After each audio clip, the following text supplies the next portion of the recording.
Late one evening, when most people were settling into their cozy homes or heading out for dinner with friends, Jonathan Reed found himself walking alone through Central Park. It wasn't something he did often.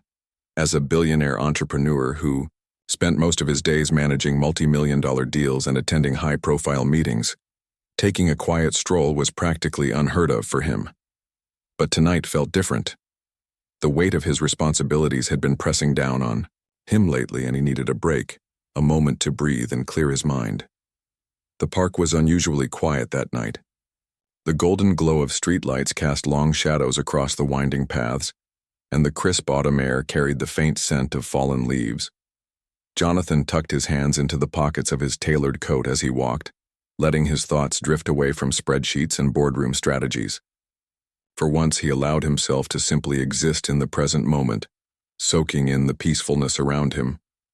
As he turned a corner near a cluster of benches, something unusual caught his eye. At first, it looked like a pile of discarded blankets, but as he approached, he realized it was a person lying motionless on one of the benches. His heart skipped a beat. Beside the figure lay a small bundle, an infant wrapped tightly in what appeared to be a thin, worn-out blanket. Panic gripped him as he quickened his pace, his polished leather shoes crunching softly against the gravel path.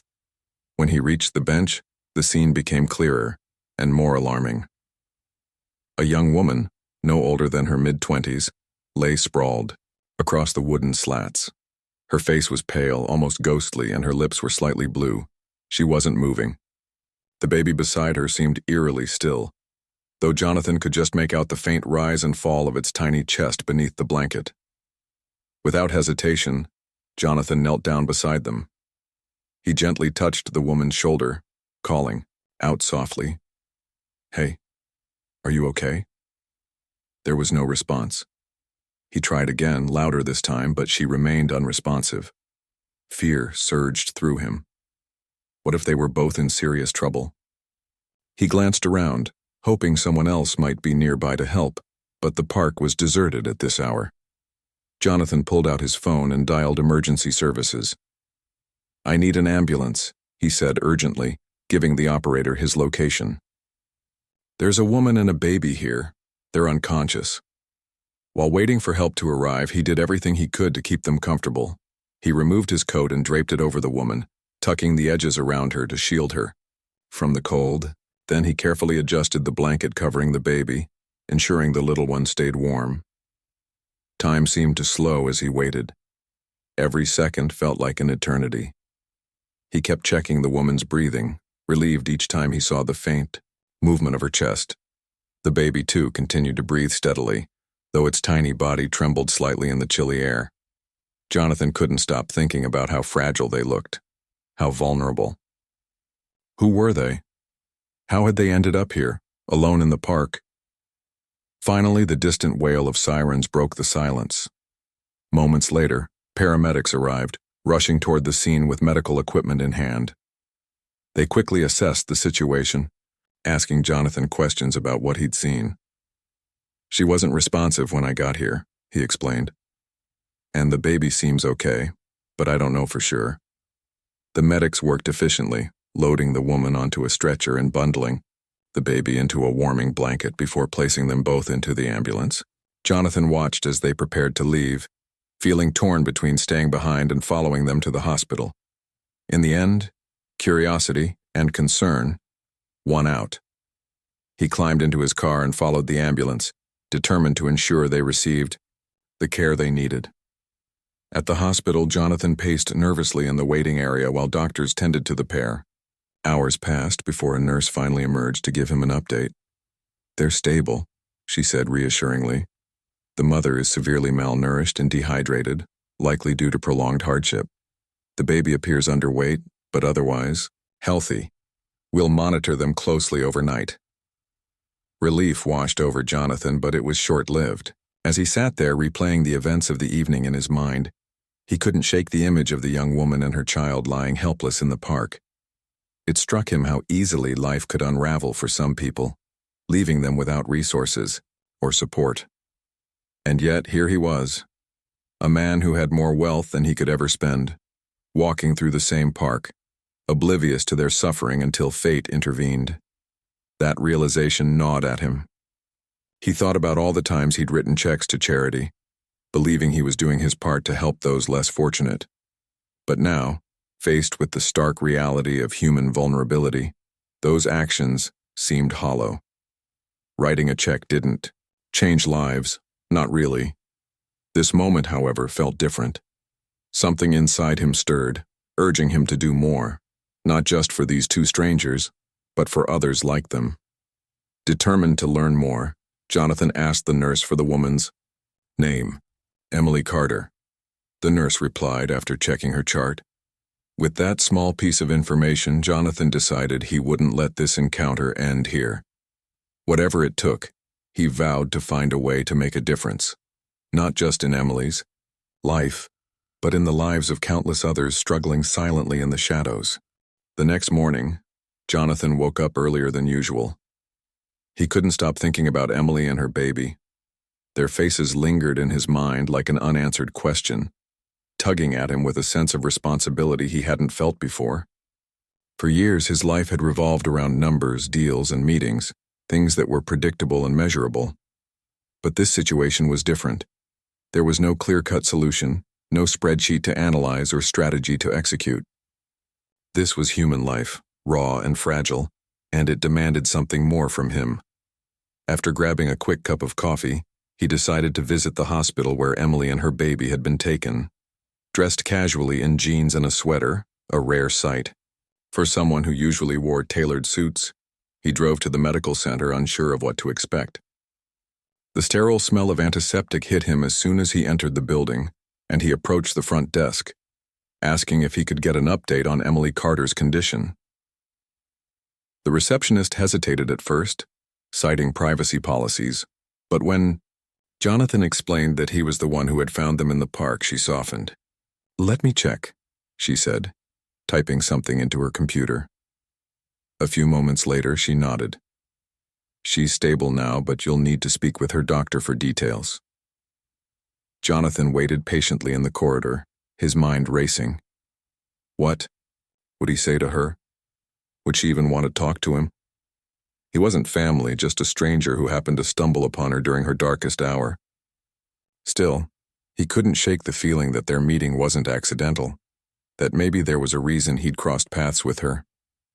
Eventually, a kind-looking doctor emerged and introduced himself. "Mr. Reed?" he asked, shaking Jonathan's hand. "I understand you're here about Ms. Carter."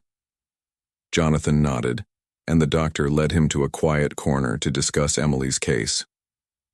"Ms. Carter is doing better," the doctor began. "She was severely malnourished and dehydrated, which suggests she hasn't had access to proper nutrition or care for quite some time. We've started IV fluids and are monitoring her closely.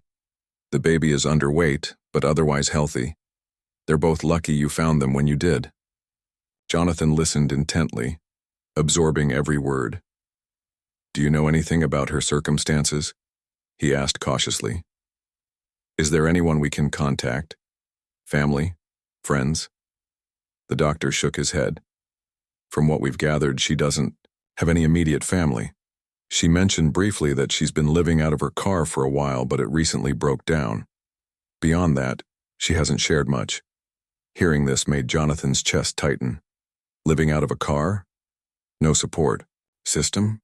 How could someone fall so far through the cracks of society without anyone noticing? The thought unsettled him deeply. He thanked the doctor and asked if he could see Emily. The doctor agreed, warning him to keep the visit short since she was still recovering. When Jonathan entered Emily's room, he paused at the doorway, taking in the scene. Emily lay in the hospital bed, pale but awake, her eyes darting toward him as he stepped inside. Beside her crib sat the baby, sleeping soundly. The contrast between the sterile hospital environment and the warmth of the tiny infant was striking. "I'm not sure if you remember me," Jonathan began awkwardly, pulling up a chair beside her bed. "I'm the one who found you in the park last night." Emily studied him for a moment, her expression guarded. "Yeah, I remember," she said softly. Her voice was hoarse, barely above a whisper. "Thank you for calling the ambulance." Jonathan nodded, unsure how to proceed. "How are you feeling?" he asked gently. "Better," she replied, though her tone suggested otherwise. She glanced at the baby, her face softening. "And Liam's okay too. That's all that matters." Liam. So the baby had a name. Jonathan smiled faintly. "He's beautiful," he said sincerely. "Strong too. You must be an amazing mom." Emily looked away, a flicker of emotion crossing her face. "Not amazing enough," she muttered under her breath. Then, after a pause, she added, "Why are you here, Mr. Reed?" he supplied. "Jonathan Reed. And honestly, I don't know why I'm here. Maybe because I can't stop thinking about what happened. About you and Liam." Her brow furrowed, suspicion creeping into her gaze. "Are you a reporter or something, because I don't want my picture in the news?" "No, nothing like that," Jonathan assured her quickly. "I'm just curious, concerned. I want to understand how someone like you ends up in a situation like this." Emily sighed, looking exhausted. "It's complicated," she said. "Life got hard, and I didn't have anyone to turn to. That's all." But Jonathan wasn't satisfied with such a vague answer. After chatting for a few more minutes, he excused himself, promising to return later. Back in his car, he mulled over their conversation. Something about Emily's story didn't sit right with him. If she had fallen so far, surely others were, in similar situations, people slipping through the cracks, invisible to those who could help. Determined to dig deeper, Jonathan hired a private investigator the very next day. He gave the PI Emily's name and asked him to gather information discreetly, not to invade her privacy, but to piece together the bigger picture. What he learned shocked him. Emily Carter was a single mother who had once worked as a waitress at a local diner. When the pandemic hit, the diner closed permanently, leaving her unemployed. With no savings to fall back on, she struggled to pay rent and eventually lost her apartment. For months, she lived out of her car, scraping by on odd jobs until the vehicle finally gave out. Desperate and running out of options, she turned to shelters, but they were overcrowded, forcing her to sleep wherever she could find space, in parks, under bridges, anywhere safe enough for Liam. The report also revealed that Emily had tried applying for government assistance programs, but bureaucratic hurdles and long wait times left her stranded. To make matters worse, she had no family to lean on.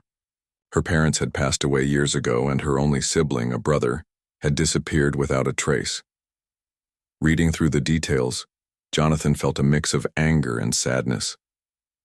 How could the system fail someone so completely? It wasn't just bad luck. It was systemic neglect. And yet, despite everything, Emily had kept fighting for her son. Her resilience struck him as extraordinary.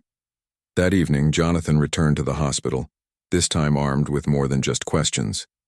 He brought a bag filled with essentials, warm clothes for Emily, diapers and formula for Liam, and a stuffed animal for the baby to cuddle. When Emily saw him walk in, her expression shifted from surprise to wariness. "You didn't have to do that," she said, gesturing to the bag. "I wanted to," Jonathan replied simply. "Look, I know I'm a stranger and I don't expect you to trust me, but I want to help. Not because I feel sorry for you, but because I admire your strength. You've been through hell and you're still standing for Liam. That's incredible." Emily stared at him, her guard slowly lowering. "Why do you care so much?" she asked bluntly. It was a fair question, one Jonathan had been asking himself. Why did he care? Was it guilt? Compassion? Or maybe something deeper, a desire to use his privilege for good instead of profit? "I guess I care because I can," he admitted. "And because I think people deserve better. You deserve better." For the first time, Emily smiled, a small, hesitant smile, but genuine nonetheless. "Thanks," she murmured. "But I don't want charity. If you really want to help, let me work for it. Let me earn it." Her words surprised him. Most people in her position might have accepted his offers without hesitation, but Emily's pride shone through. She didn't want handouts, She wanted dignity. And in that moment, Jonathan realized he had found exactly what he'd been searching for, a way to make a real difference. "Okay," he said, nodding. "We'll figure something out. Together." As he left the hospital that night, Jonathan felt a spark of hope, a sense that perhaps this random encounter in the park wasn't just coincidence. Maybe it was the start of something bigger. Over the next few days, Jonathan found himself visiting the hospital more often than he had anticipated. Each time he brought something new: books for Emily to read during her recovery, toys to entertain little Liam, and even practical items, like a portable baby monitor so she could rest without worrying about missing his cries. His presence became a constant in Emily's life, though she remained cautious at first. She wasn't used to kindness from strangers, especially not from someone like Jonathan, a man who seemed worlds apart from her own reality. At first, their conversations were stilted. Emily was polite but reserved, answering his questions with short responses and rarely offering much beyond what he asked. Jonathan didn't push her. Instead, he listened intently whenever she spoke, picking up on subtle details that revealed pieces of her story. He learned that she loved art, though she hadn't painted or drawn in years because there was no time or money for hobbies. He discovered that she dreamed of going back to school someday, maybe studying graphic design, but those dreams felt impossibly out of reach now, and most importantly, he saw how fiercely protective she was of Liam, her voice softening every time she talked about him. One afternoon, as they sat together in her room while Liam napped in his crib, Jonathan broached a topic he'd been thinking about for days. "Emily," he began carefully, "I've been looking into some options for you and Liam. I know you said you don't want charity, and I respect that. So here's what I'm proposing: temporary housing until you're back, on your feet, along with access to resources that can help you rebuild your life." Emily frowned, suspicion creeping into her expression. "What kind of resources?" she asked warily. "Things like job training programs, childcare support, and counseling if you need it," Jonathan explained. "I also have connections with local nonprofits that specialize in helping single parents get back on track. You wouldn't be obligated to anything. You'd just have the tools and stability to focus on yourself and Liam." She hesitated, chewing on her lower lip as she processed his words. "And what's in it for you?" she finally asked, her tone blunt. "You barely know me. Why go through all this trouble?" Jonathan leaned back in his chair, considering her question. It was a fair one, and he appreciated her skepticism. If their roles were reversed, he probably would have wondered the same thing. "Honestly," he said after a moment, "it makes me feel useful, like I'm doing something meaningful instead of just writing checks to charities and calling it a day. You've been through things I can't even imagine, and yet you haven't given up, not on Liam, not on yourself. That takes strength, and I admire that, helping you feel right." For a long moment, Emily didn't say anything. Her eyes searched his face as if trying to gauge whether he was being sincere. Finally, she nodded slowly. "Okay," she said quietly. "But like I told you before, I want to work for it. No free rides."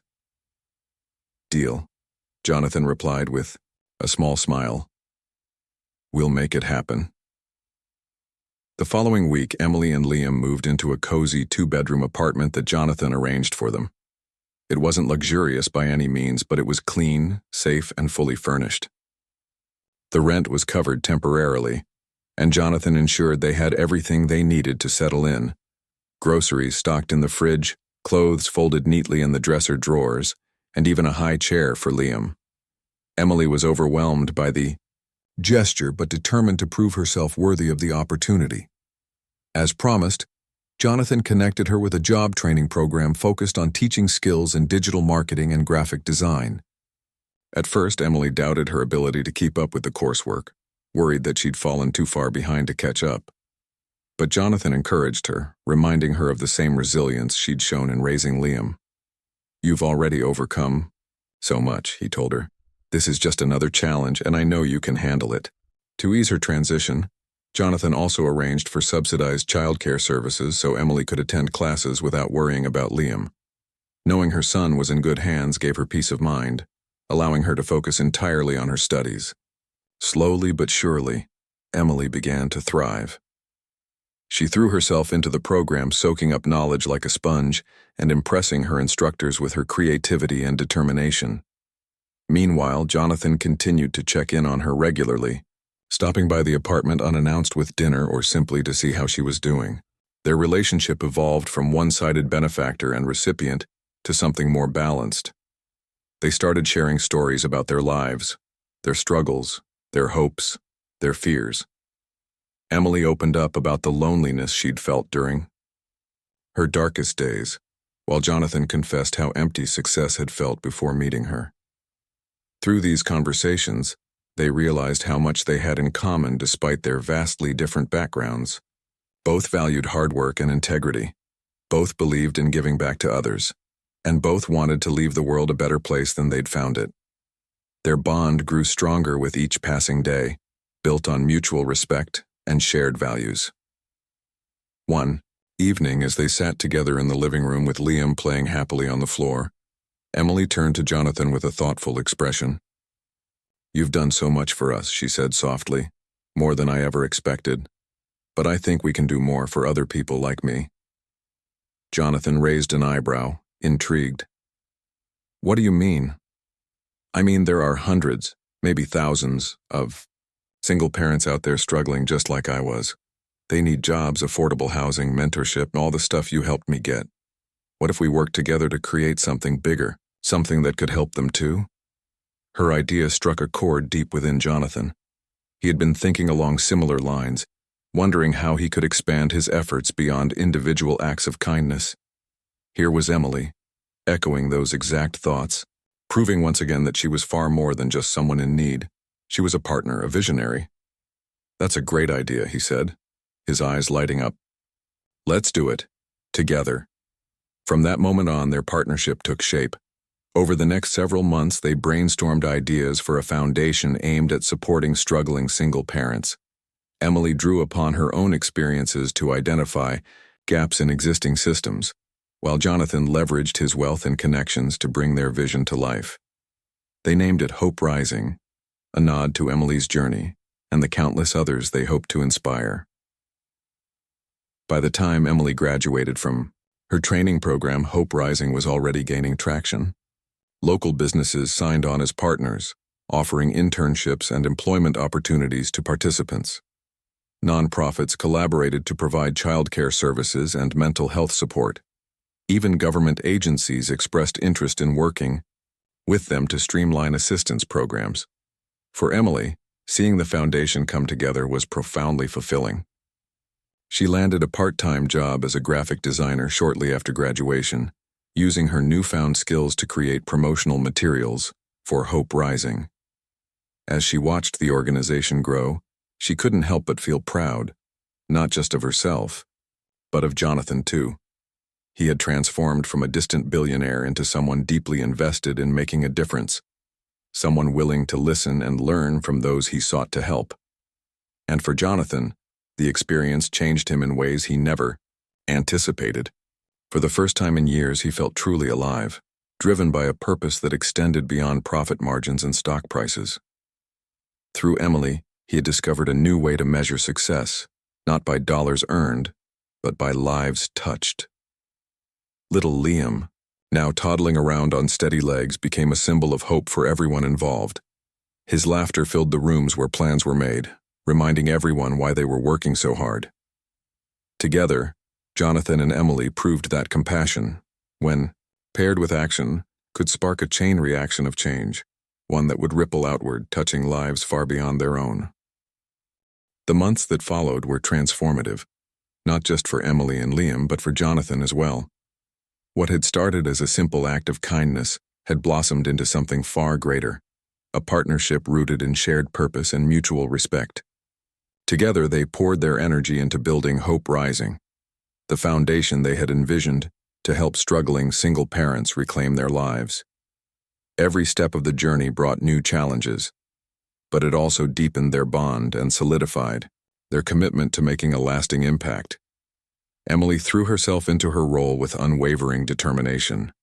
She wasn't content to merely benefit from Jonathan's generosity. She wanted to contribute meaningfully to the foundation's growth. Her first-hand experience as a single mother living in poverty gave her unique insights into the struggles faced by others like her. She became a vocal advocate within the organization, pushing for programs that addressed not only immediate needs like housing and childcare, but also long-term solutions such as education, job training, and mental health support. One of Emily's first initiatives was creating a mentorship program where participants could connect with volunteers who had overcome similar hardships. She believed strongly in the power of storytelling and peer support, knowing how much it had meant to her during her own recovery. When you're at rock bottom, hearing someone else say, "I've been there too, and I made it out," that can change everything, she told Jonathan one evening as they reviewed plans for the program. Jonathan listened intently, nodding in agreement. He admired Emily's ability to think beyond herself, always considering how her ideas could uplift others.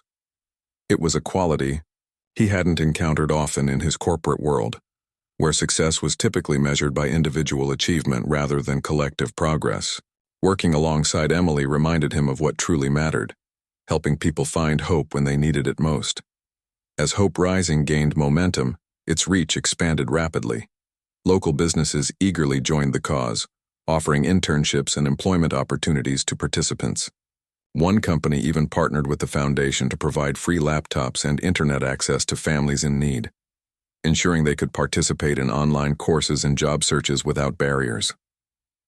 Nonprofits specializing in childcare and counseling services signed on to collaborate, creating a comprehensive network of support for single parents. But perhaps the most impactful aspect of Heartwarming was its emphasis on dignity. From the very beginning, Emily insisted that every program be designed to empower participants rather than make them feel dependent on charity. For example, instead of simply handing out groceries, the foundation launched a community garden project, where families could grow their own food while learning valuable skills.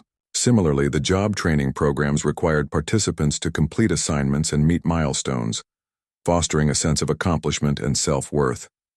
Seeing these efforts bear fruit filled Jonathan with a profound sense of fulfillment. He began spending less time in boardrooms and more time visiting the foundation's offices, meeting participants and listening to their stories. Each interaction reinforced his belief that true success wasn't about accumulating wealth. It was about using that wealth to create opportunities for others. The gratitude expressed by those who benefited from Heartwarming humbled him and reignited his passion for philanthropy.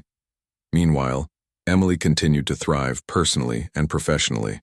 Her graphic design skills improved dramatically, thanks to the rigorous training program she'd completed.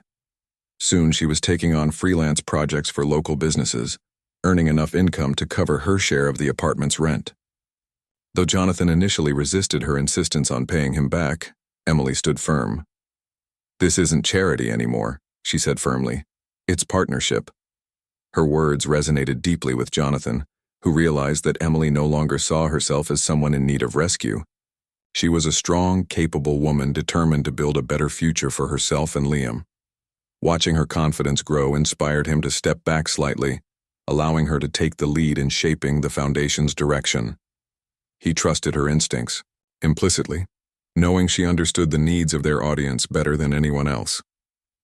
Liam, now a lively toddler with boundless curiosity, became a regular fixture at the foundation's headquarters. His presence brought warmth and joy to everyone around him, serving as a reminder of why they were all working so hard.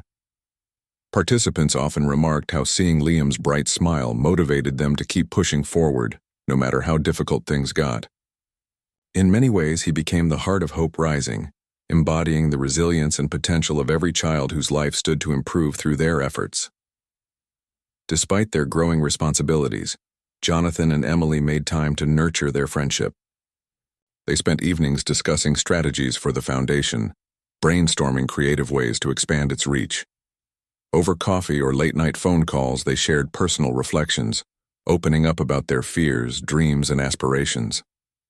Their conversations revealed how much they had grown individually, and how much they had come to rely on each other. One particularly memorable evening, as they sat together on the couch in Emily's apartment, Jonathan turned to her with a thoughtful expression. "Do you ever wonder if we're doing enough?" he asked. "Sometimes I feel like no matter how much we accomplish, it's still just a drop in the ocean." Emily considered his question for a moment before responding. "Maybe it is just a drop," she admitted. "But drops add up, don't they? Every person we help creates a ripple effect. Their kids grow up with more opportunities. Their communities become stronger. It all matters." Her perspective comforted him, reminding him that change didn't happen overnight. It was a slow, steady process, one that required patience, persistence, and faith in the power of small actions. By the end of the year, Heartwarming had transformed countless lives. Single parents who once felt trapped in cycles of poverty and despair found themselves breaking free, armed with new skills, resources, and confidence. Success stories poured in daily. A mother who landed her dream job after completing the graphic design program. A father who opened his own landscaping business with the foundation's support. A grandmother raising her grandchildren who finally secured stable housing after years of uncertainty.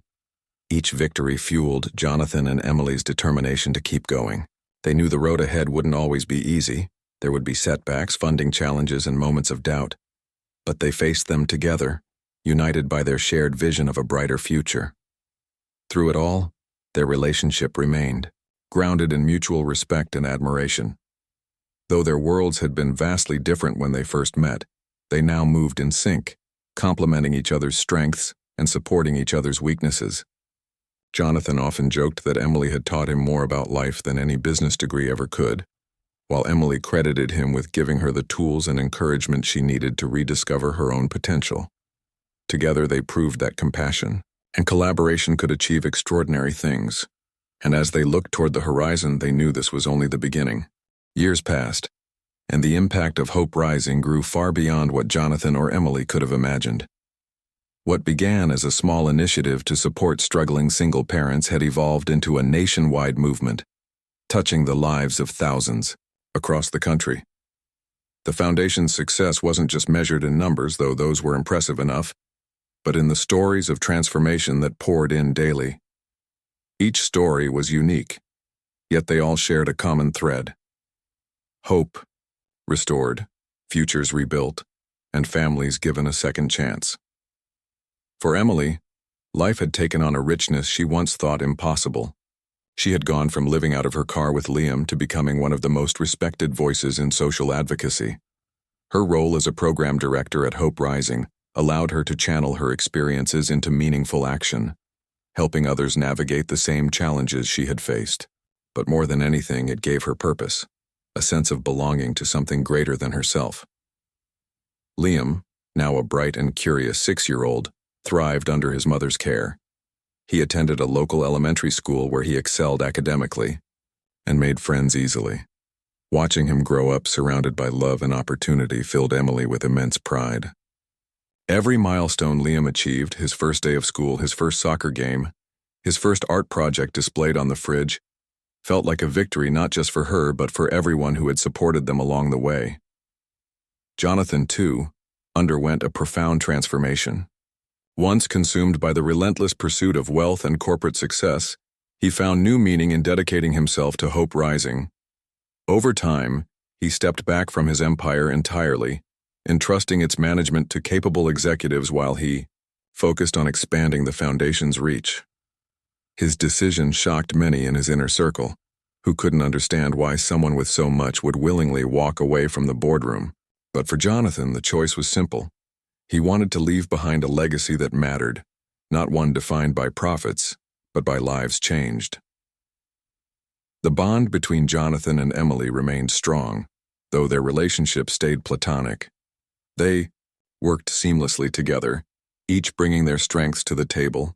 Emily's empathy and first-hand understanding of hardship guided the foundation's programs, ensuring they remained grounded in reality. Jonathan's strategic mind and vast resources helped scale their efforts, turning Heartwarming into a household Name synonymous with compassion and innovation, their partnership became legendary, inspiring others to rethink how privilege could be used for good. Together, they traveled across the country speaking at conferences, meeting participants, and sharing their journey. Their message was simple, yet powerful. No one should face adversity alone. By working together, communities could create systems of support that uplifted everyone. One of the most poignant moments came during a visit to a newly opened Heartwarming center in a rural town. A young mother named Maria approached Emily after a workshop, tears streaming down her face. "I didn't think I could do this," she confessed, holding her toddler close. "But hearing your story, it made me believe again. Thank you for showing me that I'm not alone." Emily hugged her tightly, her own eyes welling up with emotion. "You're stronger than you know," she whispered. "And we're here to help every step of the way." Moments like these reminded both Jonathan and Emily why they had started this journey in the first place. It wasn't about recognition or accolades. It was about making sure no one fell through the cracks ever again. As Heartwarming continued to expand, its influence reached beyond individual families. Policymakers began taking notice, inspired by the Foundation's innovative approach to addressing systemic issues. Several states implemented pilot programs modeled after Heartwarming, incorporating elements like community gardens, mentorship, networks, and subsidized childcare services. Even federal agencies expressed interest in collaborating, eager to replicate the Foundation's success on a larger scale. Through it all, Jonathan and Emily never lost sight of their mission. They knew the work was far from over. There would always be more people to help, more barriers to break down. But they also celebrated their victories, no matter how small, knowing that each one represented a life transformed. On the 5th anniversary of Heartwarming, they hosted a gala to honor the participants, volunteers, and donors who had made the Foundation's success possible. The event was held in a grand ballroom adorned with photos and testimonials from families whose lives had been touched by the organization. As Emily stood on stage to deliver her speech, she looked out at the crowd, faces filled with hope, determination, and gratitude, and felt an overwhelming surge of emotion. "When I met Jonathan 5 years ago, I never dreamed our paths would lead us here," she began, her voice steady despite the lump in her throat. "Back then I was just trying to survive, one day at a time. But because of his kindness and because of all of you, I learned that survival isn't enough. We deserve to thrive, and tonight, surrounded by so many incredible people, I see proof that thriving is possible when we come together." The room erupted in applause, and Jonathan joined her on stage, offering a supportive smile. When it was his turn to speak, he kept his remarks brief but heartfelt. "This foundation isn't mine or Emily's," he said. "It belongs to everyone who believes in a better future, for themselves, for their children, for their communities. Let's keep building that future one step at a time." The evening ended with laughter, music, and a renewed commitment to the cause. For Jonathan and Emily, it was a moment of reflection, a reminder of how far they had come since that fateful night in the park. They had set out to change 2 lives, and in doing so, they had sparked a movement that changed countless more. In the years that followed, their story became a beacon of hope for people around the world. Books were written about their journey, documentaries filmed, and speeches delivered. Yet neither Jonathan nor Emily sought the spotlight.